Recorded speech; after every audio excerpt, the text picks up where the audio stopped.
Tyre নিয়ে সামান্য একটু অসাবধানতায় ডেকে আনতে পারে এমন ধ্বংসযজ্ঞ। চোখের পলকে ঘটে যাওয়া এই তীব্র বিস্ফোরণগুলো কোনো সাধারণ ঘটনা নয়।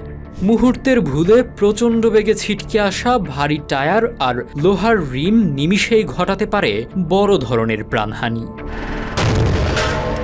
বাতাস ভরার সময় ঘটা বিস্ফোরণের মূল কারণ অতিরিক্ত চাপ ও টায়ারের ভেতরের স্টিলের তারে মরিচা বা ক্ষয়। বিশেষ করে ট্রাকের পুরনো টায়ারে বেশি ঝুঁকি। একটি বাণিজ্যিক ট্রাকের টায়ারে 100 থেকে 120 PSI চাপ থাকে, যা প্রায় 40,000 ফুট-পাউন্ড গতিশক্তির সমান। কাঠামো দুর্বল থাকলে এই বিপুল চাপ হঠাৎ মুক্ত হয়ে 70 থেকে 90 কেজি ওজনের ভারী চাকাকে প্রবল গতিতে শূন্যে ছিটকে ফেলে।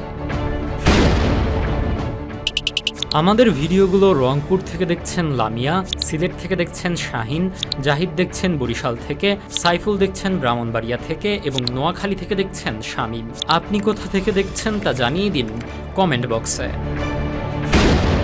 আরেক ধরনের বিস্ফোরণ ঘটানো হয় ইচ্ছাকৃতভাবে। চওড়া বা বাঁকা টায়ার রিমের খাঁজে বসাতে ভেতরে দাহ্য তরল ছিটিয়ে আগুন দেওয়া হয়।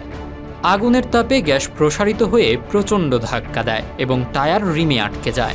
কিন্তু এই আকস্মিক আগুনে ভেতরের স্টিল বেল্ট মারাত্মক দুর্বল হয়ে পড়ে, যা পরবর্তীতে চলন্ত অবস্থায় টায়ার ফেটে যাওয়ার চরম ঝুঁকি তৈরি করে।